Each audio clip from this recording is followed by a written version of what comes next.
I used to watch a serial on television called Adventure Theater, and they had Flash Gordon Conquers the Universe on it, and I used to love that. Picture this.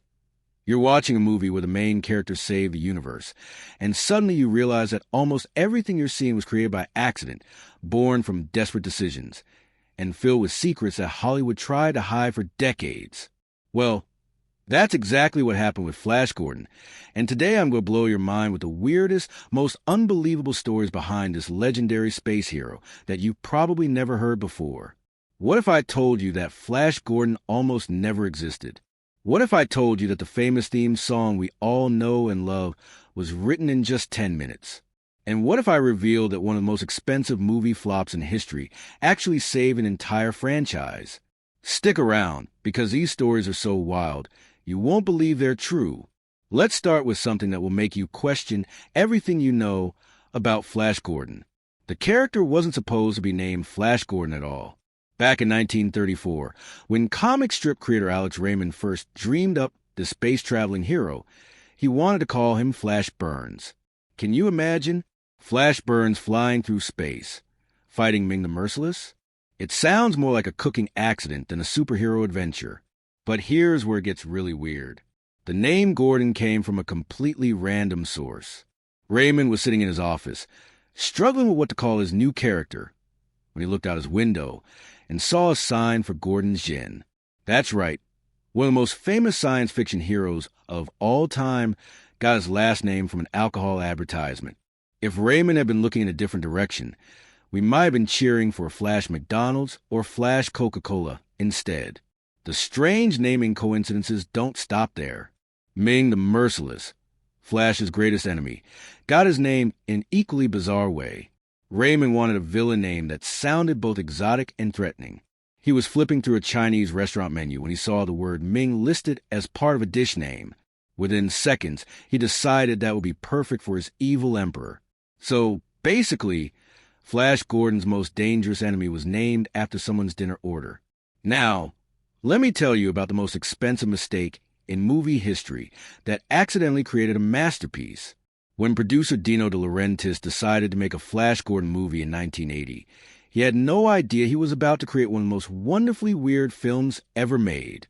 The budget was supposed to be modest, but everything that could go wrong did go wrong. The original plan was to make a serious, dramatic space opera that would compete with Star Wars. De Laurentiis hired respected director Mike Hodges and assembled what he thought would be a straightforward science fiction adventure. But from day one, nothing went according to plan. The special effects team couldn't make the flying sequences look realistic with their budget. The costumes were so heavy that actors could barely move, and the sets were so elaborate that they kept collapsing during filming. Instead of scrapping the project, something magical happened. The cast and crew embraced the chaos and decided to make the campiest, most over-the-top space adventure possible. They cranked up the colors until everything looked like a rainbow exploded. They made the dialogue so dramatic that every sentence sounded like Shakespeare having a nervous breakdown. And they encouraged the actors to perform like they were in the world's most expensive high school play. The result was a movie that cost nearly $40 million and made almost no money at the box office. Critics called it a disaster. Audiences stayed home. But here's the twist that nobody saw coming. Over the years, this failure became one of the most beloved cult classics of all time. People started watching it specifically because it was so wonderfully ridiculous. What was meant to be a serious competitor to Star Wars became something far more special, a joyful celebration of pure, unashamed fun. But the real magic behind the 1980 Flash Gordon movie wasn't the visuals or the acting. It was the soundtrack created by the legendary rock band Queen. And the story of how Queen got involved is absolutely incredible. Freddie Mercury was a massive Flash Gordon fan. He had grown up reading the comic strips and watching the old serials on television. When he heard that Hollywood was making a new Flash Gordon movie, he desperately wanted Queen to be involved. But the movie studio had already hired a traditional film composer to create the score. Mercury wouldn't give up. He kept calling the producers, showing up at their offices, and even wrote sample songs without being asked. The executives thought he was crazy. Why would they want a rock band to score a science fiction movie? It had never been done before, and they were sure it would be a disaster. Then something changed their minds. The original composer quit the project at the last minute, leaving the producers in a panic. With no time to find a replacement, they reluctantly agreed to let Queen try. The band had just 2 weeks to create an entire movie soundtrack. What happened next was pure magic. Queen locked themselves in the studio and created one of the most iconic theme songs in movie history, the famous Flash, Savior of the Universe. Anthem was written in a single 10-minute session.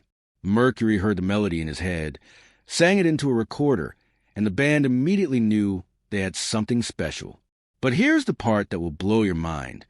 Mercury wrote most of the lyrics by watching the movie scenes without any sound. He would study Flash's expressions, Ming's evil schemes, and the space battles, then create songs that matched the emotions he saw on screen.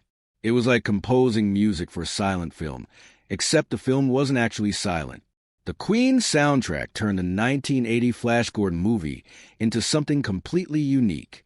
Instead of traditional orchestral score, audiences heard pounding rock anthems that made every scene feel like the most exciting moment of their lives. When Flash fought Ming, Queen's guitar screamed along.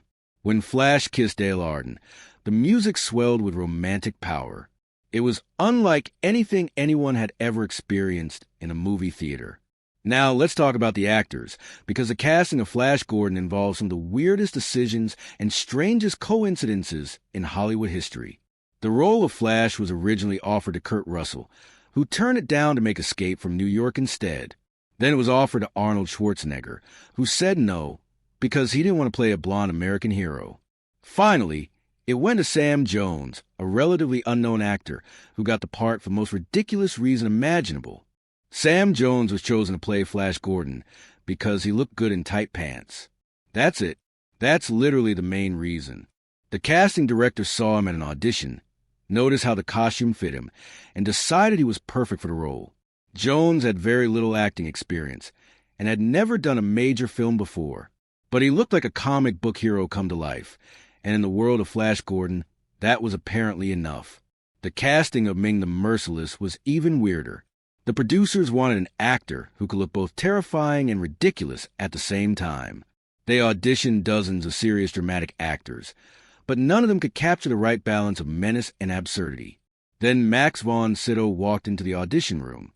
Von Sydow was a respected Swedish actor known for serious, intellectual films. He had worked with legendary director Ingmar Bergman and was considered one of the finest dramatic actors in the world. The last thing anyone expected was for him to want to play a cartoon villain in a space opera. But Von Sydow surprised everyone by delivering the most perfectly over-the-top audition they had ever seen. He growled his lines like a Shakespearean villain, raised his eyebrows like a silent movie star, and somehow made Ming both genuinely frightening and hilariously dramatic. The producers hired him immediately, and Von Sydow later said that playing Ming the Merciless was one of the most fun experiences of his entire career. Here's something that will make you appreciate the 1980 movie even more. Almost all the special effects were created using techniques that seem impossible today. There were no computer graphics, no digital effects, just pure creativity and determination. The flying sequences were filmed using a technique called front projection, where actors were suspended on nearly invisible wires against projected backgrounds. The problem was that this technique had never been used for scenes as complex as the ones in Flash Gordon. The effects team had to invent new methods on the spot. They built enormous rotating drums to simulate Flash flying through space. They created miniature cities that were so detailed you could see tiny windows and doors on buildings that appeared on screen for just seconds. The most incredible effect was War Rocket Ajax, Ming's giant spaceship. The model was over 6 feet long and took 3 months to build. It was covered in thousands of tiny lights that had to be individually wired and programmed. The ship was so heavy that it required a team of 6 people just to move it around the studio. And all of this work was done for a vessel that appears in the movie for less than 5 minutes total. But the absolute weirdest thing about Flash Gordon isn't something you see on screen. It's something that happened behind the scenes that changed the entire future of science fiction movies. George Lucas, the creator of Star Wars, was originally supposed to direct a Flash Gordon movie in the 1970s. He had grown up loving the old serials and desperately wanted to bring the character to the big screen. Lucas spent months developing his Flash Gordon project. He created detailed storyboards, wrote multiple script drafts, and even began designing costumes and spaceships. But when he tried to secure the rights to the character, he ran into a problem. The rights holders wanted too much money and too much creative control. They didn't trust a young, relatively unknown director with their valuable property. Frustrated and disappointed, Lucas decided to create his own space adventure instead. He took all the elements he loved about Flash Gordon, the heroic journey, the exotic planets, the evil empire, the mystical powers, and combined them into something new. That something new became Star Wars, the most successful science fiction franchise in history. Think about that for a moment. If the Flash Gordon rights holders had been more reasonable, George Lucas might never have created Luke Skywalker, Darth Vader, or the Jedi. The entire Star Wars universe exists because Flash Gordon was too expensive to license. It's one of the most important what-if moments in entertainment history. The influence of Flash Gordon on Star Wars is obvious once you know what to look for. Both stories feature young heroes who discover they have special powers. Both have wise mentors who guide the heroes on their journeys. Both include princesses who need rescuing, but turn out to be strong fighters themselves. And both feature climactic battles against massive space stations controlled by evil empires. Lucas has always been honest about Flash Gordon's influence on his work. He has said in interviews that Star Wars is essentially his love letter to the adventure serials he watched as a child. When he finally got the chance to produce his own Flash Gordon project decades later, he jumped at the opportunity, even though he knew it might not be commercially successful. But the weird connections between Flash Gordon and other famous movies don't end with Star Wars. The 1980 Flash Gordon movie influenced dozens of other films in ways that most people never realize. The bright, colorful visual style inspired everything from The Fifth Element to Guardians of the Galaxy. The over-the-top dialogue and dramatic acting became a template for movies that wanted to be both exciting and funny at the same time. Even more surprising is how Flash Gordon influenced music beyond Queen's iconic soundtrack. The electronic music in the movie, composed by Howard Blake working alongside Queen, helped establish the sound that would later be used in movies like Blade Runner and Tron. The combination of rock music and electronic sounds created a new way of scoring science fiction films that is still used today. The cultural impact of Flash Gordon extends far beyond movies and music. The character influenced comic book creators like Stan Lee and Jack Kirby, who created characters like the Fantastic Four and the Silver Surfer based partly on Flash Gordon adventures. The visual design of Flash Gordon comics influenced everything from Superman to the X-Men. Even video games owe a debt to Flash Gordon. The space opera setting, the mix of science and fantasy elements, and the episodic adventure structure became standard elements in countless games. From Mass Effect to Star Fox, you can see Flash Gordon's influence in games that transport players to exotic worlds filled with strange creatures and advanced technology. One of the most surprising Flash Gordon influences is on real space exploration. Several NASA scientists have admitted that Flash Gordon stories inspired them to pursue careers in aerospace engineering. The optimistic vision of space travel as an adventure filled with discovery and wonder helped shape how an entire generation thought about the possibilities of exploring the universe. But perhaps the weirdest legacy of Flash Gordon is how it predicted the future in ways that nobody expected. The 1930s comic strips featured video phones, flat-screen televisions, and handheld communication devices decades before they became reality. Flash Gordon's stories showed people using tablet computers and GPS navigation systems long before anyone thought such things were possible. The environmental themes in Flash Gordon's stories were also ahead of their time. Many adventures featured plots about planets being destroyed by pollution or natural resources being depleted by greedy corporations. These stories were exploring ecological concerns in the 1930s and 1940s, decades before environmentalism became a mainstream movement. Even the social themes in Flash Gordon were surprisingly progressive for their time. Dale Arden was portrayed as Flash's equal partner rather than just a helpless victim. Princess Aura was shown as a complex character who could be both an enemy and an ally. These stories featured strong female characters at a time when most adventure fiction relegated women to purely supporting roles. The lasting appeal of Flash Gordon comes from something that the creators probably never intended: the pure joy of storytelling. Whether you're reading the original comic strips, watching the old movie serials, or enjoying the 1980 film, Flash Gordon adventures are filled with a sense of wonder and excitement that feels genuine and infectious. There's something magical about stories that aren't afraid to be ridiculous. Flash Gordon never pretends to be realistic or plausible. It's a universe where people can breathe in space, where exotic planets are just a short rocket ride away, and where good always triumphs over evil through courage and determination. In a world that often feels complicated and uncertain, Flash Gordon offers a comfort of simple, heroic adventure. The weirdest thing about Flash Gordon might be that it continues to find new audiences nearly a century after it was created. Each generation discovers these stories and finds something different to love about them. Kids enjoy the colorful adventures and clear-cut heroes and villains. Adults appreciate the craftsmanship and creativity that went into creating entire fictional universes with limited resources. Film scholars study Flash Gordon as an example of how popular entertainment can become genuine art through passion and commitment. Today, Flash Gordon remains relevant because it represents something that seems to be disappearing from modern entertainment. Stories that are created purely to bring joy and excitement to audiences. There are no hidden meanings to decode, no complex moral ambiguities to wrestle with, just a simple pleasure of watching a hero save a universe through bravery and determination. As we look back at all these weird, wonderful, and surprising facts about Flash Gordon, one thing becomes clear.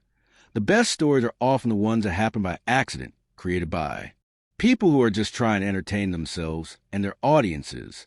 Flash Gordon may have started as a simple comic strip designed to compete with Buck Rogers, but it became something much more important. Reminder that imagination and creativity can create worlds that last forever. So the next time you hear Queen's Flash Gordon theme song, or see a movie with colorful alien worlds and heroic space adventures, remember that you're experiencing the legacy of a character who got his name from a gin advertisement, whose greatest enemy was named after a restaurant menu item, and whose most famous movie adaptation was created by embracing every mistake and turning them into pure entertainment magic. If these wild Flash Gordon stories amaze you as much as they amaze me, make sure to smash that like button to let me know. Share this video with any science fiction fans in your life who need to hear these incredible behind-the-scenes secrets. And don't forget to subscribe and hit that notification bell for more mind-blowing stories about your favorite movies, shows, and characters. Trust me, if Flash Gordon taught us anything, it's that the real world can be just as strange and exciting as any fictional universe. Thanks for watching, and I'll see you in the next adventure.